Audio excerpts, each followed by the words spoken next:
This video is audio content only. It does not contain any video footage or images. If you are expecting visual content, please be aware. This is intentionally provided in an audio-only format. We recommend listening to the audio rather than watching the screen. Thank you for your understanding. Welcome to our exploration of the evolution of Amazonian languages.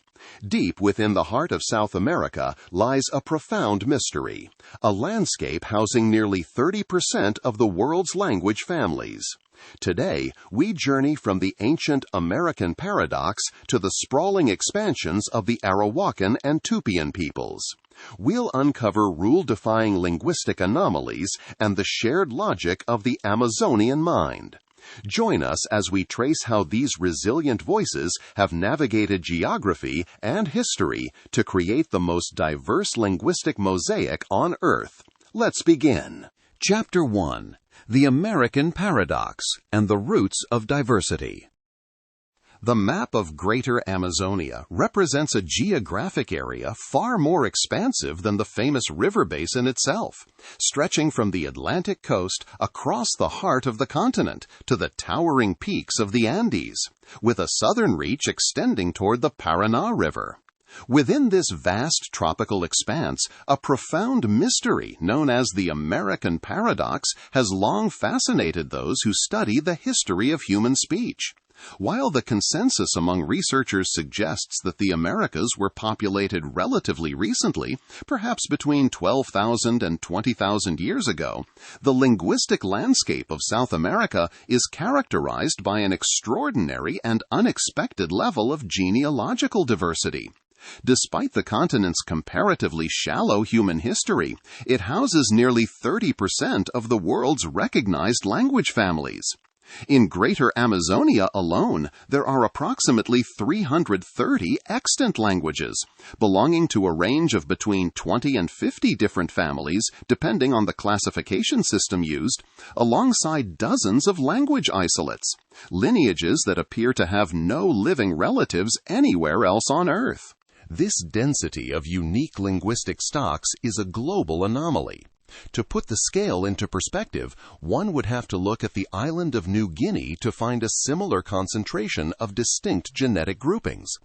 In most other parts of the world, large-scale migrations and the rise of expansive empires tended to flatten linguistic diversity, leading to the dominance of a few large families. Yet in Amazonia, the pattern is one of many small, historically unrelated speech communities. Even before the arrival of outsiders, it is estimated that most Amazonian languages were spoken by fewer than 10,000 people. This distribution suggests a deep history of social structures that prioritize the maintenance of distinct identities even when groups lived in close proximity. The contrast is made even more stark when looking at modern demographics. While most families are tiny, only the Guayero language possesses more than 100,000 speakers, standing as a rare exception to the regional norm of small, localized speech communities. The American paradox forces a confrontation with how so much variety could have developed in such a short amount of time. One perspective, often referred to as the fissioning model, proposes that the rates of linguistic change were significantly higher during the initial stages of the peopling of the continent. As small groups moved into unoccupied territories and became isolated from one another, their speech diverged at a rapid pace. However, many scholars now point to the punctuated equilibrium model, championed by linguists such as R.M.W. Dixon and Alexandra Eichenwald. This model suggests that Amazonian history was characterized by long periods of relative stability and social equilibrium, during which languages coexisted and diverged slowly. These periods were occasionally punctuated by sudden dramatic shifts, such as environmental changes or the expansion of a particularly successful group, which triggered rapid linguistic diversification and the spread of new lineages. This high level of diversity has historically led to controversial attempts at macro-grouping. Most notably, the scholar Joseph Greenberg proposed a theory that nearly all South American languages belonged to a single massive Amerind family. This theory was largely rejected by Amazonian specialists, who argued that it overlooked the profound and irreducible differences between the region's many lineages. The rejection of Greenberg's model reinforced the reality of the American paradox, confirming that the Amazon is not a single linguistic block, but a mosaic of ancient, independent histories that have resisted being collapsed into a simple genealogical tree. The origins of this diversity are also tied to the deep history of the Amazonian landscape and its various ecological niches. Archaeologists estimate that the territory has been populated for less than 12,000 years, with the current distribution of many populations being the result of movements that occurred only a few millennia ago. The transition from pure hunting and gathering to agricultural societies played a pivotal role in how these language lineages spread. About 5,000 years ago, the domestication of plants began to transform social structures.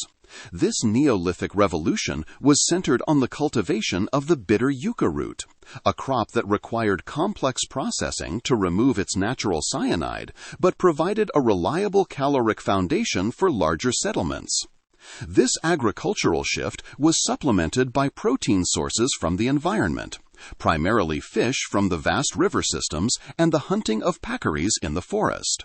The expansion of slash-and-burn cultivation, which originated in the western Andes and moved down into the major river systems, created a fundamental ecological divide that is still reflected in the linguistic groupings seen today. The major agricultural families tended to occupy the tropical rainforests along the main navigable rivers, utilizing canoes for transport and trade. In contrast, other groups inhabited the grasslands or the more inaccessible hinterlands. This created a split between the riverine farmers and the hinterland foragers. Scattered among the larger agricultural groups are the descendants of the original hunter-gatherers, such as the Nadahup and Guajiboan families, who represent some of the oldest linguistic layers of the region, often pushed into the interfluvial zones by the arrival of more numerous farming populations. The evolution of these languages was not merely a product of ancient migrations and environmental adaptation. It was also violently reshaped by the arrival of European powers. The impact of colonization provided a different kind of evolutionary pressure, one characterized by trauma and forced displacement. Historical testimonies describe Europeans capturing entire tribes and carrying them downriver to work on distant plantations, a process that shattered existing social structures and forced unrelated linguistic groups into close, often desperate contact. This era of havoc led to the extinction of countless lineages and the dramatic contraction of others. A major turning point in this linguistic evolution occurred in the mid-18th century with the Pombaline Decree of 1758. The Marquis of Pombal, acting on behalf of the Portuguese crown, issued the Directory of Indians, a decree that prohibited the use of indigenous languages in colonial Brazil. This was a deliberate attempt to flatten the linguistic diversity of the Amazon and integrate the indigenous populations into the colonial economy by forcing a shift toward Portuguese. In Spanish-controlled territories, similar pressures favored the adoption of Spanish. This political intervention created a massive evolutionary bottleneck, where the survival of a language often depended on a group's ability to retreat into the most inaccessible corners of the jungle, away from the reach of colonial administrators and their linguistic prohibitions. Despite these external pressures, the internal social logic of Amazonian communities continued to drive diversification. In many parts of the region, intense and long-term contact occurred between groups, yet they did not merge into a single tongue. Instead, a system of conscious identity preservation seems to have been at play, where groups maintained their unique languages as a badge of ethnic pride. This cultural value assigned to linguistic distinctness ensured that even as groups adopted the cultural traits or economic practices of their neighbors, they guarded their speech as the ultimate marker of their ancestry. The broader history of the region suggests that the Amazon was once home to much larger and more complex societies than were previously imagined. Recent archaeological finds indicate that the region supported millions of people living in interconnected villages with intensive food production and large-scale landscape modifications. This suggests that the linguistic diversity we see today is the remnant of a sophisticated, multi-ethnic social structure that developed over millennia. The movement of these populations, driven by trade, ritual, and sometimes warfare, created a dynamic linguistic environment where new dialects were constantly forming and old lineages were being reshaped by contact. One of the most striking examples of this large-scale movement is the expansion of the Arawakan-speaking peoples, whose journey across the continent would set the stage for one of the most significant linguistic shifts in South American history. Chapter 2: The Maipuran Archipelago, Arawakan Expansion and Ecological Adaptation. The Arawakan language family, often referred to by scholars as the Maipuran lineage, stands as the second largest linguistic family in Greater Amazonia, encompassing between 70 and 80 distinct languages. While other major families like the Tupian or Caravan are often found in concentrated geographic belts, the Arawakan languages are scattered like a vast, non-contiguous archipelago across the map of South America. Their distribution stretches from the Caribbean islands to the river systems of the south, and from the Atlantic coast to the foothills of the Andes. This sprawling patchwork distribution is the result of a multidisciplinary history, traced through both archaeology and linguistics, known as the Great Arawakan Migration. Rather than a single, coordinated wave, this expansion was a fragmented and opportunistic movement that took place over a vast time frame, with specific archaeological dates for the expansion ranging from 2800 BP to as recently as 500 BP. To understand the evolution of the Arawakan lineage, one must look at the shared cultural and ecological traits that facilitated this massive movement. The Arawakan-speaking peoples were the quintessential riverine navigators of the ancient Amazon, utilizing canoe technology to treat the great rivers as highways for expansion. However, their success was not merely a matter of movement, but of specialized adaptation to the diverse biomes of the basin. This expansion was characterized by a fundamental split in ecological strategy. Many groups settled in the fertile floodplains, or Várzea, where they established sedentary agricultural villages and specialized in the cultivation of diverse crops. Others moved into the terra firme forests, adapting their linguistic and social structures to the less fertile but more stable upland environments. Groups such as the Wapishana and the Banyua became renowned for these agricultural traditions and the development of extensive trade networks that carried their speech into nearly every corner of the tropical lowlands. As these groups moved away from their ancestral center of dispersion, the pressures of new environments and contact with unrelated neighbors began to reshape the Arawakan tongue into a diverse array of regional varieties. One of the most defining evolutionary markers of the Arawakan family is a grammatical feature known as split intransitivity. In these languages, the grammar makes a profound distinction based on the nature of the action itself. If a verb describes an active movement, such as running, the subject is marked with a specific set of prefixes. However, if the verb describes a state of being or an involuntary condition, such as being cold, the subject is treated differently, often resembling the object of a transitive sentence. This split reflects an ancient Arawakan worldview that categorizes the world into active participants and those who are acted upon by their environment. While this system is a core genealogical trait, its rigidity evolved differently across the family. In some branches, it became a strict requirement of the grammar, while in others it was softened by the influence of neighboring groups. The evolution of Arawakan possession systems also provides a window into their social history. Arawakan languages are characterized by an intricate marking of possession on nouns, making a sharp distinction between inalienable possession, things that are an inherent part of a person, like body parts or kin, and alienable possession, such as a tool or a canoe. In the Arawakan logic, one cannot simply mention a hand in isolation. The grammar demands a specification of whose hand it is. If a body part is mentioned in a general sense, it must be marked with a specific, unpossessed suffix to indicate that its natural state of belonging has been interrupted. This linguistic requirement reinforced the social bonds and sense of belonging that Arawakan groups parried across thousands of miles of forest. As the family expanded into the peripheries of the continent, contact with unrelated lineages drove further evolutionary divergence.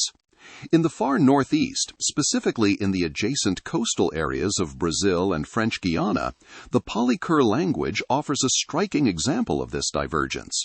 While maintaining its Arawakan identity, Polykur underwent a significant rewiring of its internal structure due to long-term proximity to caravan-speaking groups.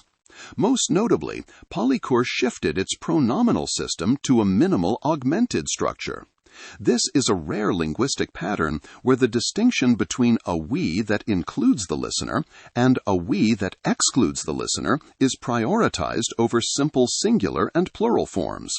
While similar distinctions are found in the Tupian family, the Polykur system represents a unique evolutionary adaptation within the Arawakan lineage, showing how the social pressure of neighboring speech communities could alter even the most basic elements of a language. Other branches of the family followed different evolutionary paths dictated by their specific social landscapes.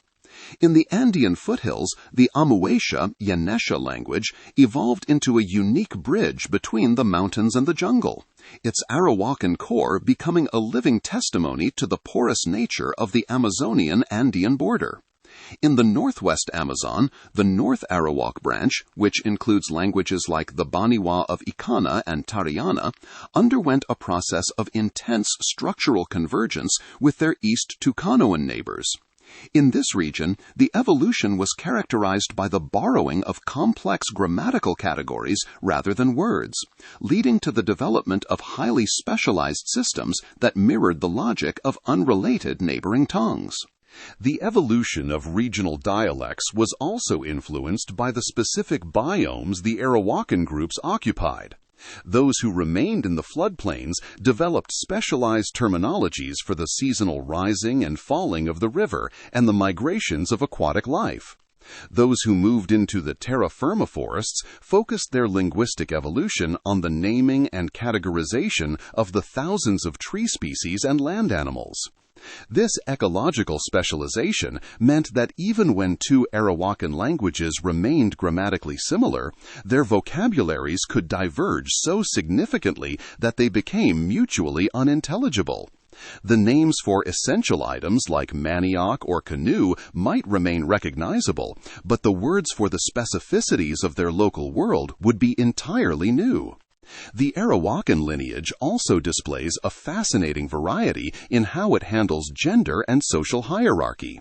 While some languages in the family have no gender distinctions, others developed systems that categorize the world into masculine and feminine, or human and non-human.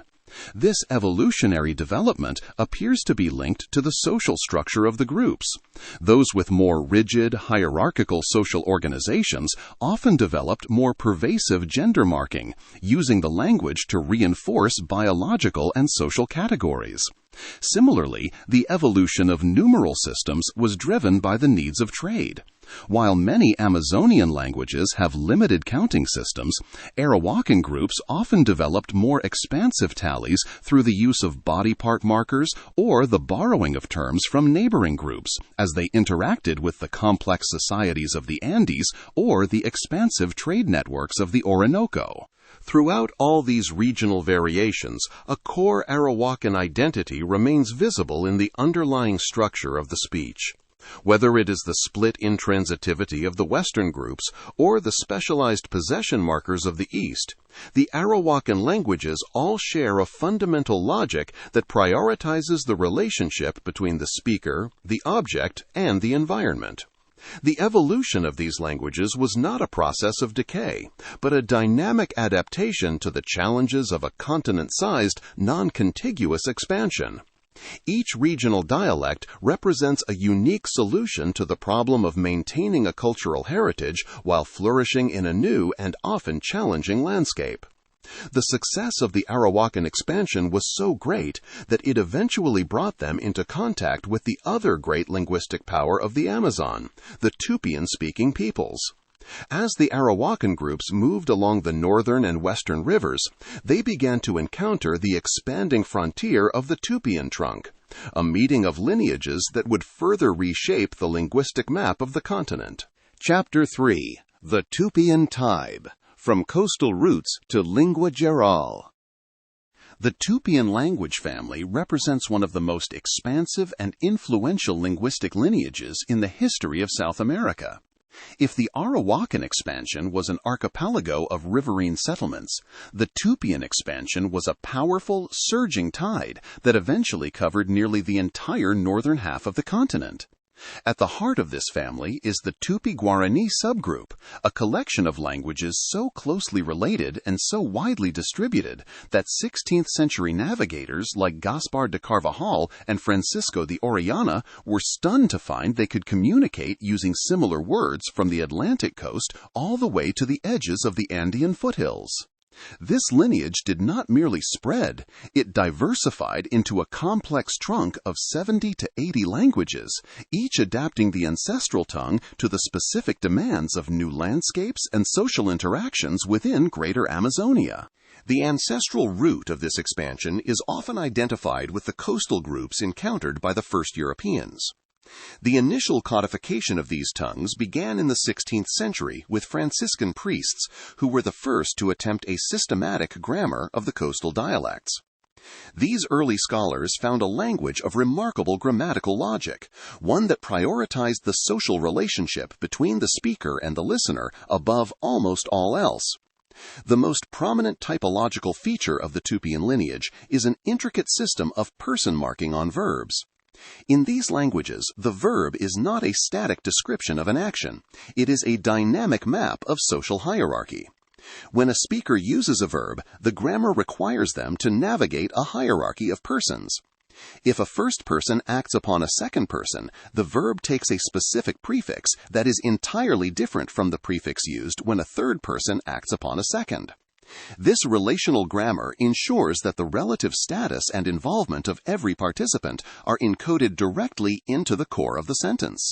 A fascinating example of this social logic is found in the Tupian personal system. In many Tupian languages, the concept of we is split into two distinct categories: the inclusive we, which includes the person being spoken to, and the exclusive we, which pointedly excludes them. The coastal Tupinambá took this even further, with a system where the combination of you and I could sometimes be treated through a grammatical lens that emphasized the unity of the pair as a single acting entity, distinct from the rest of the world. This focus on the person as the primary anchor of the language allowed the Tupian trunk to maintain a strong sense of identity, even as it fractured into dozens of different dialects during its move inland. As the Tupian speakers migrated from the coast into the interior of Greater Amazonia, the language began to undergo significant phonological and morphological changes. This diversification followed specific evolutionary paths traced through sound shifts. In the ancient Proto-Tupi-Guarani tongue, specific sounds, such as the palatalized consonants and labialized stops, began to weaken or merge as different groups settled in different regions. For instance, in some branches of the family, the original sounds for ch and ts softened over time, while in others, the merger of specific labial sounds like beta and wa created new phonetic profiles. These shifts were often accompanied by vowel moves, where the high central vowels characteristic of the coastal languages shifted toward more fronted or backed positions in the interior dialects. One of the most significant deep dives into this diversification can be seen in the language of Kamayura, a Tupian variety that evolved in the Upper Xingu region. The Kamayura language illustrates a feature called active stative alignment. In this system, the grammar categorizes the subjects of sentences not by their grammatical role, but by their level of agency. If a person is performing an action they control, such as walking or speaking, they are marked as an active agent. However, if they are experiencing a state or an event they do not control, such as falling, being hungry, or becoming tired, the language treats them more like the object of an action. This reflects an evolutionary path where the language became a tool for describing the internal state of the human experience in relation to the external world. The most famous descendant of this Tupian lineage is Nyegatu, a name that translates literally to speak well or speak beautiful. Nyegatu did not emerge as a simple, direct evolution of a single tribal dialect. Rather, it was a sophisticated synthesis that grew out of the Amazonian Tupinamba spoken in the Maranhão region. As Tupian groups moved deeper into the forest, their speech became a lingua franca, a general language used for trade and diplomacy between dozens of different ethnic groups. By the 17th century, this lingua Geral had become the dominant tongue of the Amazonian waterways, spoken not only by the Tupian peoples, but by Arawaks, Caribs, and even non-indigenous inhabitants. The evolution of Nyegatu represents a fascinating middle ground between the rigid grammar of the ancient coastal Tupi and the fluid, adaptive needs of the interior. While it retained the core Tupian structure, including the complex person marking and the active state of logic, it began to absorb characteristics from the diverse languages it encountered. Nyegatu gained its own Amazonian character, becoming more streamlined for communication across ethnic boundaries while retaining the beautiful speech that gave it its name. This evolutionary flexibility even extended beyond the spoken word.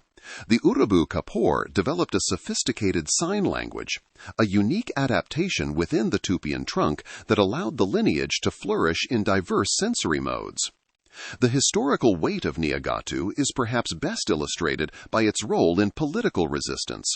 During the mid-19th century, the language briefly served as the official tongue of the Amazon Republic during the Cabanajam Revolution. This was a massive uprising of indigenous, black, and mestizo populations against imperial rule, and the choice of Nyegatu as a revolutionary administrative language underscored its status as a symbol of regional identity and autonomy.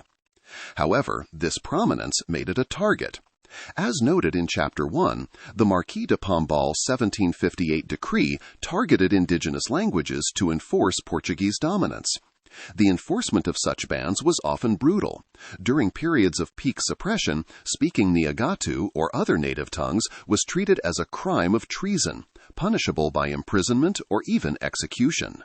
Despite these centuries of pressure, the Tupian trunk remains a vital part of the modern linguistic landscape. Specific speaker numbers ground the family's expansive history in contemporary reality. The Guarani Kiowa, for instance, maintain a population of approximately 26,500 speakers. As the language spread, it continued to diversify into regional varieties. In the Rio Negro region, the language is often referred to as Yagatu. Here, the evolution was profoundly shaped by contact with Arawakan languages, leading to the loss of certain traditional Tupian sounds, such as the nasalnh in some positions, and a shift in rhythmic patterns. In contrast, the Nyegatu of the lower Amazon and the Madeira River regions remained more closely linked to the older forms, maintaining the traditional vowel qualities of the Maranhão root. Another distinct variety emerged in the Tapajos region. Here, the language maintained a vocabulary highly consistent with the oldest recorded versions of the Lingua Geral, yet it developed its own unique orthography and pronunciation. In some areas, such as Nova Olinda, the language was even influenced by the Satere and Maragua languages, adding another layer of complexity to its evolutionary history. This diversification was also driven by different social organizations. Most Tupi-Guarani speakers were traditionally riverine agriculturalists who lived in large, stable villages. This lifestyle supported the development of complex word formation processes, including the use of numerous affixes to derive new meanings from a single root. In languages like Chiriguano and Guarayo, word formation became a highly productive part of the grammar, allowing speakers to create precise terms for every aspect of their agricultural and social lives. The Tupian expansion also brought with it a unique system of demonstratives. Unlike many languages that simply distinguish between this and that, Tupian languages often have a wide array of demonstratives that indicate the position of an object relative to the speaker, the listener, and the visibility of the item. A speaker might use one word for something they can see, another for something they can hear but not see, and yet another for something that is known to exist but is currently out of range. This highlights the Tupian focus on the situatedness of speech, the idea that language is always anchored in a specific physical and social context. The evolution of the Tupian trunk is a story of incredible resilience. From the ancient, rigid structures of the coastal Tupinambá to the wide-reaching, syncretic beauty of Niegatu, the lineage provided a common ground for a continent of diverse peoples. Its intricate person marking and active state of logic created a unique linguistic world that bridged the gap between unrelated families. As the Tupian frontier moved further into the northwest, it began to interact with the well-established social and linguistic systems of the upper Rio Negro. This encounter would lead to one of the most intense and fascinating examples of structural convergence in Greater Amazonia, as the Tupian and Arawakan lineages met the ancient Tucanoan families in a region that would become a true melting pot of human speech. Chapter 4. The Vaupés Brain, Grammatical Calquing and Social Identity. In the northwestern corner of the Amazon, along the Vaupés River and its tributaries, exists a linguistic environment that challenges conventional ideas about how languages evolve. This region, straddling the border of Brazil and Colombia, is the setting for a social and linguistic experiment that has lasted for millennia. Here, the North Arawak and East Tucanoan lineages have engaged in a process of structural convergence so profound that it has fundamentally rewired the internal logic of the languages involved. While most language contact results in the borrowing of words, the Vaupés is characterized by a fierce lexical purism combined with a near-total blending of grammatical structures. This Vaupés brain, as some researchers call it, is the product of at least 2,500 years of intense Arawakan Tucanoan contact, creating a regional system where unrelated languages have come to share a single cognitive template. The engine of this evolution is a cultural practice known as linguistic exogamy. In this social system, a person is forbidden from marrying someone who speaks the same language, as speech is a primary marker of patrilineal identity tied to one's blood and ancestry. To marry within one's language group is considered a form of incest. Consequently, every marriage brings together two different linguistic lineages. A typical household consists of a father who speaks his ancestral tongue, a mother who speaks her own distinct language, and children who grow up hearing and speaking both. In this environment, societal multilingualism is not a personal choice or an academic achievement. It is a fundamental requirement of the social structure. A person might regularly use 4 or 5 different languages in a single day, moving between them with seamless ease while remaining acutely aware of the boundaries between them. This high degree of multilingualism is governed by a strict cultural taboo against mixing vocabularies. Borrowing a word from a mother's Tucanoan language while speaking a father's Arawakan language is seen as a sign of incompetence or a lack of respect for one's lineage. However, the constant pressure of bilingualism has caused the underlying grammars to drift toward one another. Over centuries, speakers have engaged in calquing, a process where they map the grammatical logic of one language directly onto the roots of another. This allows speakers to translate thoughts using the exact same logical steps, changing only the phonetic labels they attach to the structures. The most striking example of this convergence is the Tariana language. As a North Arawak language surrounded by East Tucanoan neighbors like Tucano, Wanano, and Tuyuca, Tariana has undergone a radical transformation. In its ancestral state, the Hixkaryana lineage would have functioned like its Arawakan relatives elsewhere, utilizing prefixal person markings and relatively simple ways of indicating the source of information. But through its long-term immersion in the Tucanoan social world, Hixkaryana has effectively Tucanoanized its grammar. It has repurposed its own Arawakan resources, often old demonstratives or markers of certainty, to create a mirror image of the Tucanoan system. The most famous feature of this Tucanoanized mind is the system of evidentials. In the East Tucanoan languages, it is grammatically impossible to make a statement without specifying how the information was acquired. This is a mandatory part of every verb. These systems are incredibly complex, often distinguishing between 5 different sources of information. A speaker must choose a specific suffix to indicate if they saw the action personally, visual, if they heard or felt it, non-visual sensory, if they are inferring it based on physical evidence like tracks or a smell, inferred, if they have reached a conclusion based on general logic, apparent, or if they are repeating something they heard from another person, reported. Through Calquing, Hixkaryana adopted this entire logic. If a Hixkaryana speaker says, "the jaguar is hunting," they must use one form of the verb if they are looking at the animal, another if they hear it growling in the brush, and a third if they see the remains of a fresh kill.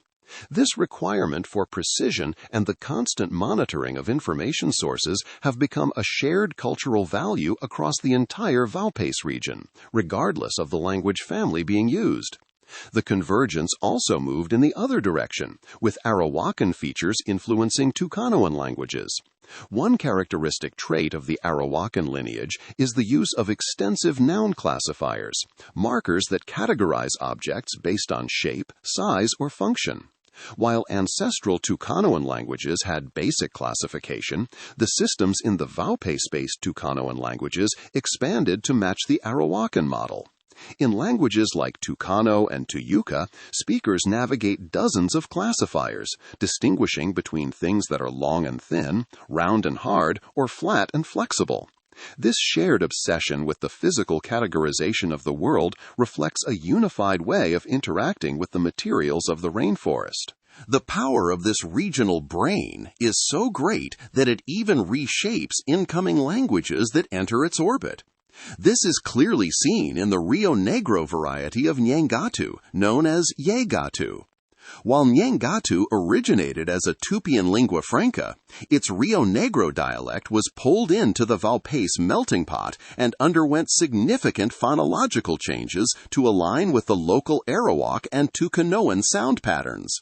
It lost the use of the nasal NH in many positions and saw its vowels shift to match the rhythmic and melodic profiles of its neighbors. This proves that the structural pressures of the Vaupés are not limited to ancient residents, but act as an evolutionary force on any language that becomes part of the regional social fabric. The social dynamics of the Vaupés also include the Nadahup, a group of hunter-gatherers who represent the region's older linguistic layer. Their relationship with the riverine Arawak and Tucanoan groups is defined by a strict economic symbiosis that is nonetheless deeply hierarchical. The Nadahup provide animal meat and fish poison to the riverine groups in exchange for tapioca flour and ceramics from the Tucanoan plantations. Despite this constant trade, the riverine groups consider the Nadahup socially inferior and do not consider them for interethnic marriage. This social distance has created a unidirectional flow of linguistic influence. The Nadahup languages, such as Hup and Da, show significant structural influence from the dominant Tucanoan languages, having calqued features like evidential systems and noun classifiers onto their own roots. However, because of the marriage taboo and the lack of social prestige, the Tucanoan languages remain entirely impervious to Nadahup influence. This creates a linguistic area layered by social class, where the forest languages are reshaped to match the riverine model, while the riverine languages continue their own internal process of Arawakan Tucanoan convergence. Even the sounds and discourse patterns of the region have been drawn into this process. The East Tucanoan languages are traditional tonal, while North Arawak languages generally are not. However, Hixkaryana developed a complex system of pitch accent and rhythmic patterns that mimic the prosody of its neighbors. This phonetic convergence allows speakers to maintain a consistent articulatory setting while switching between different sets of vocabulary. Furthermore, a specific Vaupés style of speaking, characterized by repetitive structures, rhythmic cadences, and high redundancy, is now found in Hixkaryana myths just as it is in Tucano or Wanano oratory. The evolution has moved beyond grammar into the realm of verbal art, creating a unified cultural voice. The Vaupés melting pot demonstrates that languages do not need to be isolated to stay distinct. Rather, the intensity of contact can reinforce the commitment to unique vocabularies as markers of lineage. This process of structural blending stands in stark contrast to the evolutionary paths taken by other groups who moved into even more isolated corners of the forest, where the lack of such a regional system allowed for the development of linguistic anomalies that would eventually challenge the very foundations of global linguistic theory. Chapter 5. Defying Universals, the Anomalies of Hixkaryana and Pirahã. For decades, those who studied the structures of human speech operated under the assumption that there were certain boundaries that no language would ever cross. These were known as linguistic universals, fundamental rules that supposedly governed the architecture of every tongue on the planet, regardless of where it was spoken. It was believed that the human brain was hardwired to prefer certain patterns, such as placing the subject of a sentence before the object, or building complex ideas through a process of nesting one thought inside another. However, as researchers pushed deeper into the remote reaches of Greater Amazonia, they encountered two lineages that would effectively shatter these assumptions: the Hixkaryana of the Caraban family and the Pirahã of the Maipuran family. These languages did not just represent different ways of speaking, they represented entirely different evolutionary paths that challenged the very definition of what a language can be. The first major shock to the system came from the Hixkaryana language spoken by a group living along the Nyamunda River in northern Brazil. Within the broader Caraban family, which consists of 40 to 50 languages primarily concentrated in the far north of South America, Hixkaryana emerged as a radical typological outlier. For a long time, it was a widely held belief that no language in the world used a basic word order where the object came first, followed by the verb, and ending with the subject. In English, we say, "The jaguar saw the man." In most other world languages, you might say, "The jaguar the man saw." But in Hixkaryana, the natural, default way to express this thought is, "The man saw the jaguar," where the man is actually the object being seen. This object-verb-subject, or OVS structure, was thought to be so cognitively difficult that it would never serve as the foundation for a human language. The evolution of this unique word order within the Caraban lineage is a fascinating study in how a family can diversify as its members move into different social and ecological niches. Most Caraban languages show a strong tendency toward being object-initial, placing a heavy emphasis on the result or the recipient of an action rather than the actor. As the Caraban groups migrated from their ancestral lands, likely in the Guyana highlands, down toward the Amazonian basin, Hixkaryana took this tendency to its logical extreme. This was not a random mutation. It was the refinement of a grammatical logic that prioritized the patient of an action. In the world of the Hixkaryana, the thing being acted upon is often the most vital piece of information, and the language evolved to mirror this perspective.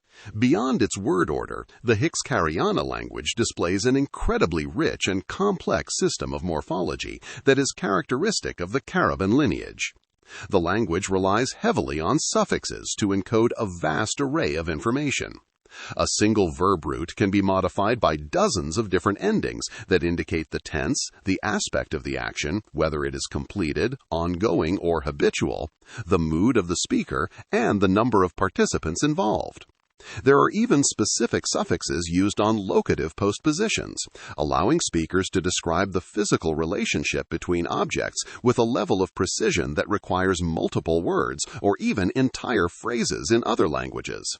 This evolutionary trajectory toward extreme suffixal complexity allowed the Hixkaryana to maintain a highly nuanced form of communication even as they adopted a word order that would baffle most of the world's speakers. While Hixkaryana challenged the rules of sentence structure, the Pirahã language challenged the very nature of linguistic complexity and sound. The Pirahã are the last surviving members of the Morin language family, a group that was once much larger and more widespread along the Madeira River. While other Morin groups eventually merged with the expanding national society or adopted the Tupian Yegatu, the Pirahã chose a path of radical isolation within the heart of the jungle. This isolation allowed their language to evolve into one of the most anomalous linguistic systems ever documented. As a hunter-gatherer group that resisted the Neolithic Revolution and the transition to agriculture, the Pirahã developed a language that is optimized for the immediate physical reality of life in the deep forest. The phonology of Pirahã is unlike anything else in human speech. It possesses one of the smallest inventories of vowels and consonants in the world. Yet it uses these few sounds to create a distinctive and rare auditory landscape. One of the most striking features is the presence of the bilabial trill, a sound made by vibrating the lips together, similar to a brr sound, but used as a distinct, meaningful unit of speech. Even more unusual is the voiced lingualabial double flap. To produce this sound, the speaker must hit the roof of the mouth with the tip of the tongue and then immediately strike the bottom lip in one quick fluid motion. These sounds are not just noises, they are the foundational building blocks of the Pirahã lineage, representing an evolutionary divergence that prioritized rare and physically demanding articulatory movements. Perhaps the most fascinating evolutionary adaptation of Pirahã is its ability to be spoken in multiple modes. Because the language relies heavily on a system of tones and rhythmic stresses, the Pirahã have developed versions of their speech that can be whistled, hummed, or even shouted across great distances. Whistled speech is particularly vital for their lifestyle as forest hunters. It allows men to communicate complex information about the location and type of game without using the human voice, which might startle the animals. This whistled version of the language is not a simple code. It follows the exact melodic and rhythmic contours of the spoken words, effectively stripping away the consonants and vowels while leaving the grammatical and semantic core intact. This represents a unique evolutionary solution to the problem of communication in a dense, sound-muffled environment. The internal logic of Pirahã also features several absences that have sparked intense debate among those who study the evolution of the mind. The language famously lacks a fixed system of numerals. While most Amazonian languages count at least to 3 or 5, the Pirahã system is based on relative quantities, terms that roughly translate to a small amount, a somewhat larger amount, and many. They do not have specific words for colors in the way we think of them. Instead, they use descriptive phrases that compare an object to something in the environment, such as saying something is like blood for red or like a leaf for green. This reflects a language that has evolved to be entirely grounded in the present moment and the observable world, eschewing abstract categories in favor of direct experience. One of the most controversial claims about Pirahã is that its grammar lacks recursion, the ability to embed one sentence or phrase inside another, like saying, "I saw the man who was hunting the jaguar." In Pirahã, these thoughts are typically expressed as a series of simple, direct statements. "I saw the man. He was hunting the jaguar."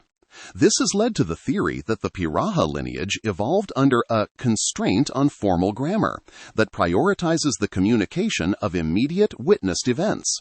This focus on evidentiality is a common theme across Amazonia, but in Pirahã it is taken to an extreme. The language is structured around the idea that the speaker must have a direct, personal connection to the information they are sharing.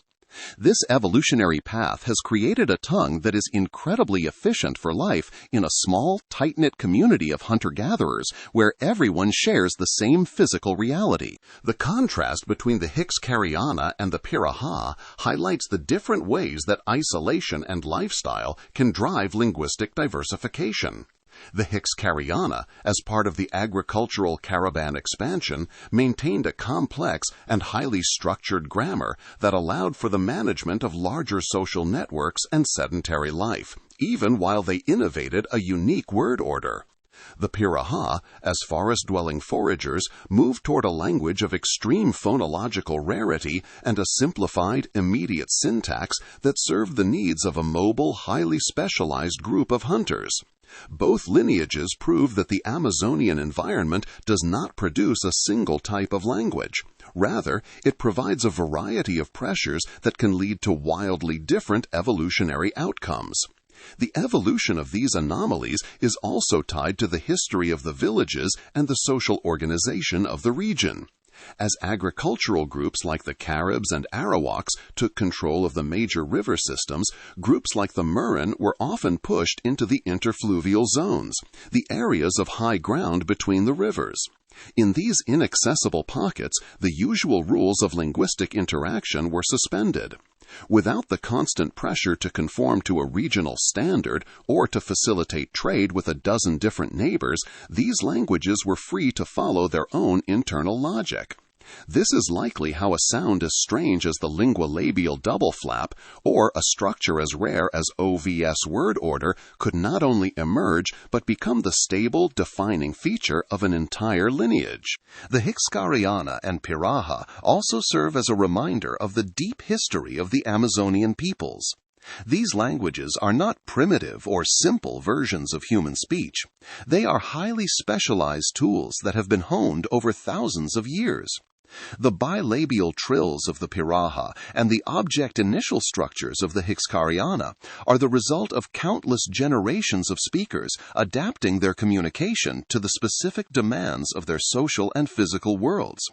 They represent a level of human ingenuity that is often overlooked when we focus only on the large, dominant language families.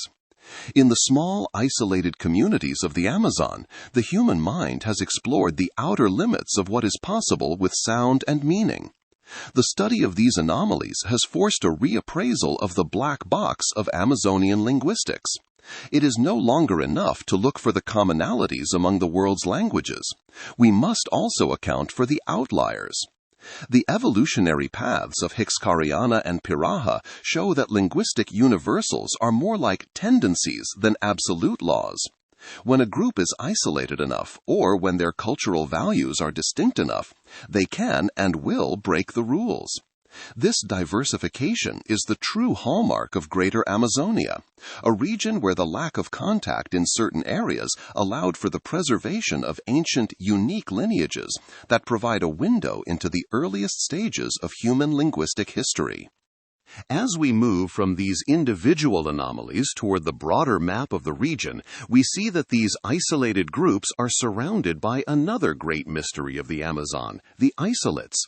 These are the languages that, like the Pirahã, stand entirely alone, with no known relatives anywhere on the continent. Their persistence in the periphery of the Amazonian heartland is a testament to a different kind of evolutionary survival, one that relies on the deep-seated resilience of small, independent communities. Chapter 6: Islands of the Periphery: The Resilience of Independent Lineages. If we were to look at a linguistic map of Greater Amazonia, we would see a few massive colors representing the great expansions we have already explored. The sprawling blues of the Arawakan archipelago, the surging reds of the Tupian tide, and the concentrated greens of the Caravan North. But between these giants, scattered like tiny, stubborn islands in a vast sea, are dozens of small, independent dots. These are the isolates and the microfamilies, languages that have no known relatives anywhere on the planet. While the great agricultural expansions moved along the main riverine highways, these isolated lineages persisted in the periphery, the headwaters of the smallest tributaries, the swampy floodplains of the Bolivian lowlands, and the rugged foothills where the jungle meets the Andes. The existence of nearly 50 isolates in a single region is a global anomaly, and their survival reveals a different kind of evolutionary strategy, one based on the active maintenance of boundaries and the utilization of the Amazon's most inaccessible niches. To understand why these languages stand alone, we must first look at the geography of the periphery. The Amazon is not a uniform carpet of trees. It is a complex mosaic of terra firma high ground, seasonal floodplains known as varzea, and Igapo blackwater swamps. While the great Tupi and Arawak migrations favored the fertile, navigable main stems of the Amazon and Solimoes, the isolates are often found in the refugia, areas that were less attractive to large-scale agriculturalists or were geographically shielded from the path of expansion.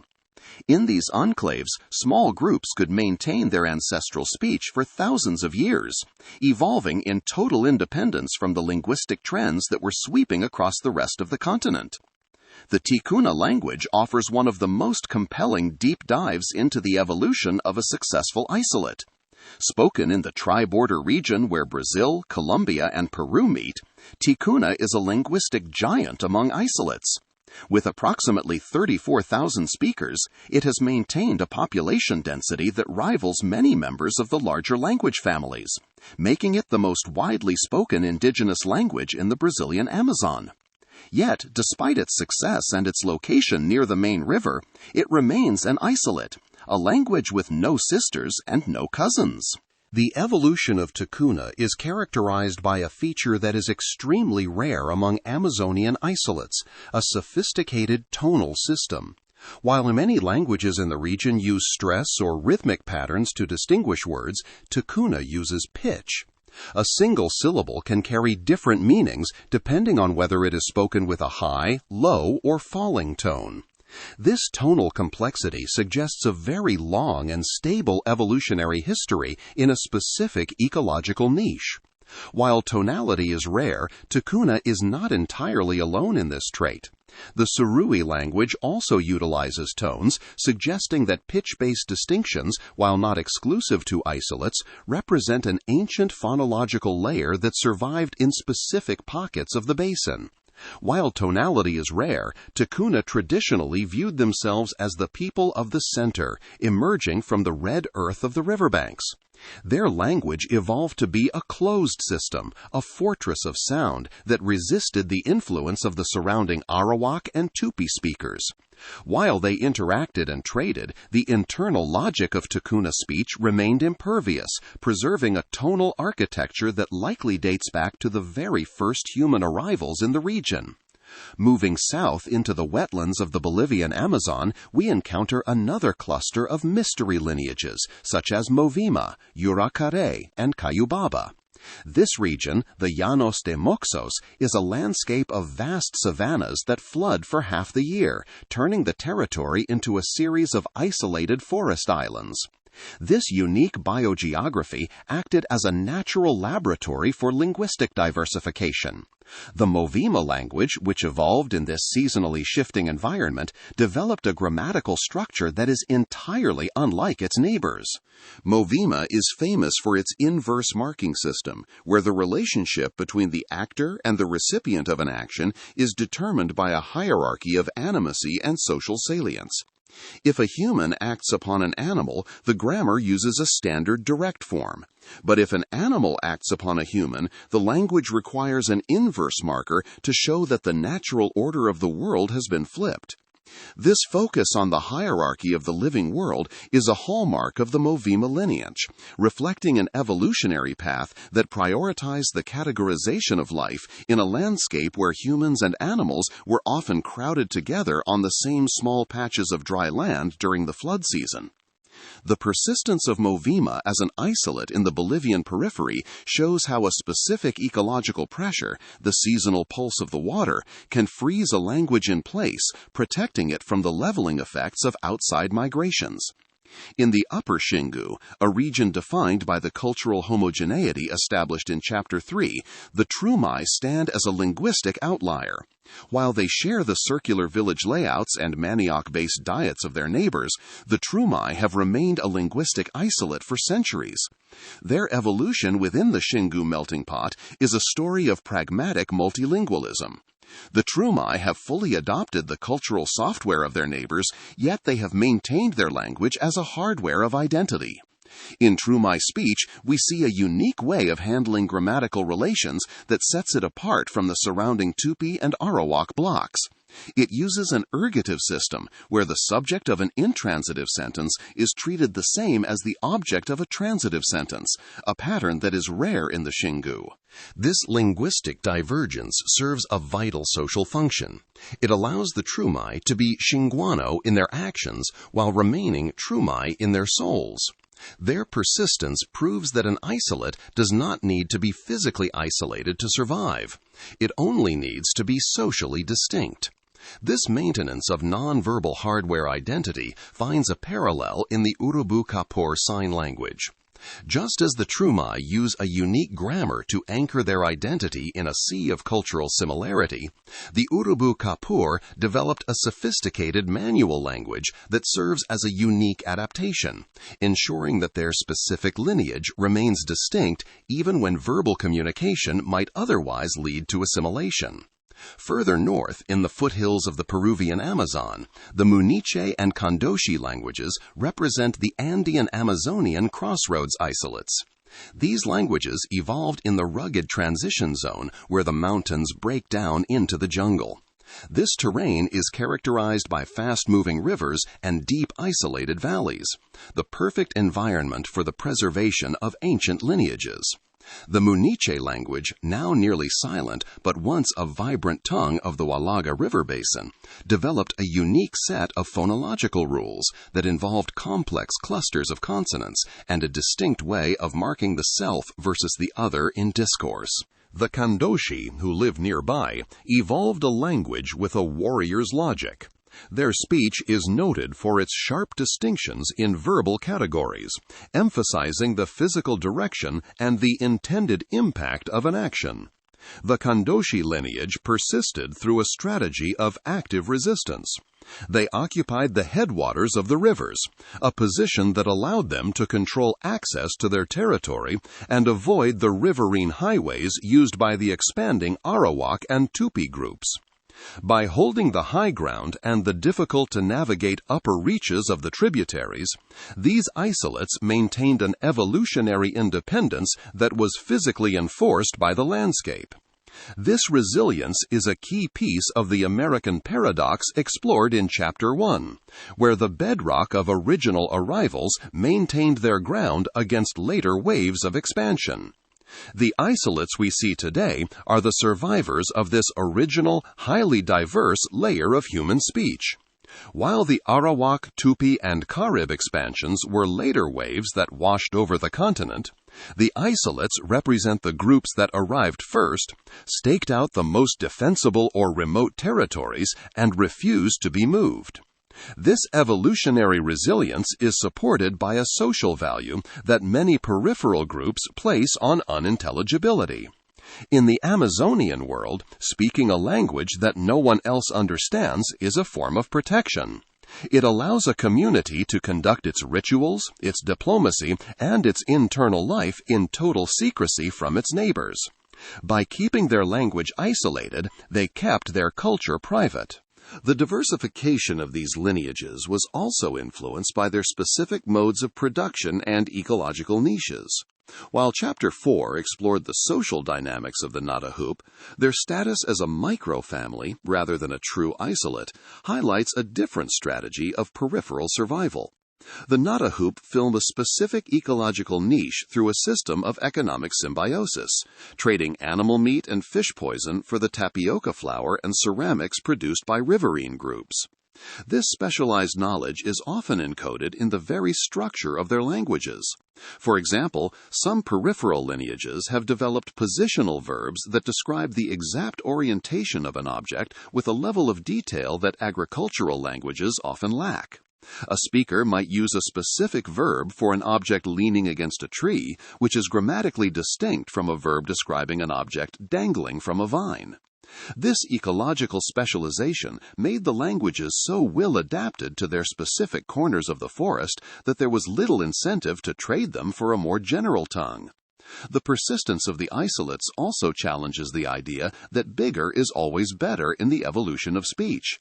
While the large families gained territory, the isolates gained depth. By remaining in a single location for thousands of years, languages like Ticuna or Movima could refine their grammatical systems to an extraordinary degree of complexity and precision. They became perfectly calibrated instruments for life in their specific biomes. This stability is visible in the way these languages handle kinship and social space, often featuring dozens of terms for different types of relatives or precise grammatical markers for the distance between the speaker and the listener. As we look at the map of Greater Amazonia, we must recognize that the isolates are not failed languages that simply couldn't expand. They are successful survivors that chose a different evolutionary path, one of stability over expansion and of identity over assimilation. They represent the ancient, diverse heritage of the continent, a window into a time before the great migrations reshaped the landscape. Their presence in the periphery is a testament to the fact that the Amazon is not just a place of movement, but a place of deep, enduring roots. These small dots on the map are the anchors of Amazonian history, holding on to unique ways of thinking and speaking that have vanished everywhere else on Earth. This deep-seated diversity of the isolates, along with the expansive histories of the major families, eventually created a situation where unrelated languages began to share more than just the same forest. Through centuries of proximity and trade, the diverse lineages of the Amazon began to influence one another's very foundations, leading to the emergence of shared grammatical features that would eventually define the region as a whole. If we were to look at the map of Greater Amazonia not as a collection of separate tribes, but as a single living organism, we would see that the boundaries between language families are far more porous than they first appear. While we have explored the unique lineages of the Arawaks, the Tupians, and the mysterious isolates, there is another layer to this story, a phenomenon known as areal diffusion. This is the process where languages that are not related by blood begin to share the same cognitive patterns. Through thousands of years of trading, intermarrying, and conducting rituals together, unrelated groups have effectively negotiated a shared grammatical logic. This has created what linguists call a linguistic area, or a Sprachbund, where the diverse tongues of the forest have converged upon a common set of features, creating a pan-Amazonian identity that exists alongside tribal diversity. To understand how this shared logic emerges, we must move away from the famous river highways and look at the Guaporé-Mamoré region, located in the borderlands of modern-day Brazil and Bolivia.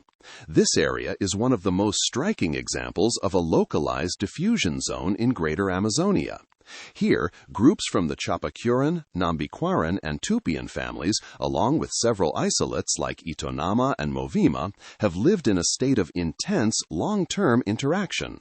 In this region, the languages have developed a suite of shared characteristics that are rare elsewhere in the world. For instance, many of these unrelated languages have adopted a specific way of marking the direction of an action within the verb itself. A speaker doesn't just say, "I am going," the grammar requires them to specify if they are going upstream, downstream, into the forest, or toward the center of the village. This shared obsession with spatial orientation reflects a unified way of navigating the complex, seasonally flooded landscape of the Mamoré Basin. The Guaporé-Mamoré languages also share a fascinating approach to how they handle the concept of possession. In many of these tongues, there is no simple verb for to have. Instead of saying, "I have a canoe," a speaker might say, "My canoe exists," or "There is a canoe to me." This lack of a have verb is a classic Amazonian trait that has diffused across unrelated families. It suggests a worldview where objects are not owned in a transactional sense, but rather exist in a specific relationship with a person. This grammatical convergence shows that even when groups maintain their distinct vocabularies to preserve their tribal names, the way they conceptualize the world around them becomes synchronized through constant social contact. This process is driven by what linguists call invisible loans. Unlike standard lexical borrowing, where one language takes a word like computer or coffee from another, an invisible loan is the borrowing of a grammatical category or a bound form without borrowing the actual word. It is the adoption of the software of a neighbor's language while keeping one's own hardware of sounds and roots. This allows groups to maintain their ethnic distinctness, the phonetic markers that say, "I am Movima," or "I am Tupian," while ensuring that their thoughts are structured in a way that is perfectly compatible with their neighbors. This shared software is the result of 10,000 years of human interaction in the world's most complex environment, often operating under the punctuated equilibrium model, where long periods of stability allowed these features to seep across family lines. The influence of this Amazonian mindset is so powerful that it has even begun to reshape the colonial languages that sought to replace it. In the modern ethnolects of Amazonian Spanish, the indigenous logic of evidentiality, the mandatory marking of how one knows a piece of information, has survived the death of the original languages. This is most clearly seen in the grammaticalization of the word disque. While in Standard Spanish it is a contraction of dice que, he, she says that, in the Amazon it has become a functional evidential marker. A speaker might use disque to signal that a statement is reported or uncertain, mirroring the evidentiary requirements of the ancestral tongues. Yet the influence goes deeper than just the marking of truth. These Amazonian Spanish varieties are further characterized by unique linguistic features in intonation and consonant production that carry the rhythmic ghosts of indigenous speech. Even the use of object clitics, the small pronouns that stand in for the recipients of an action, has been reshaped to fit the local logic, showing that even when the hardware of an indigenous language is lost, the underlying Amazonian logic continues to filter the way people describe their reality. One of the most pervasive shared features across Greater Amazonia is a phonological trait known as nasal harmony. In many world languages, a nasal sound like n or m only affects the vowel right next to it. But in the Amazon, nasality often behaves like a color that spreads across an entire word. If one part of a word is nasalized, that nasality can surge forward or backward, transforming every vowel and even some consonants in its path. This creates a distinctive, echoing soundscape that is characteristic of languages as diverse as the Tupian Munduruku, the Macro-Je Apinaye, and the Tucanoan Tuyuca. Nasal harmony is an evolutionary marker of the Amazonian sound.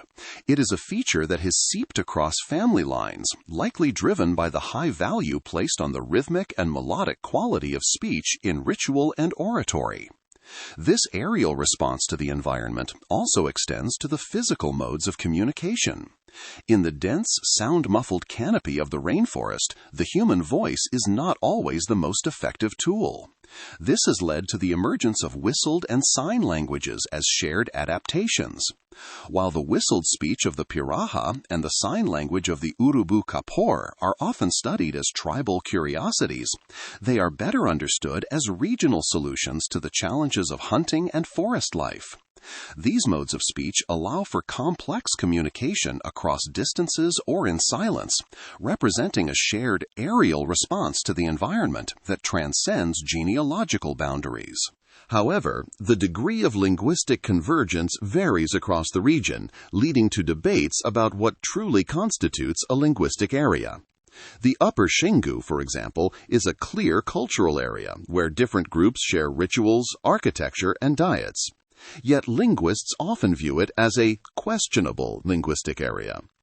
Unlike the Vaupés, where languages have fundamentally rewired one another, the languages of the Xingu, Arawakan, Tupian, and Caribbean remain structurally distinct despite their long-term proximity.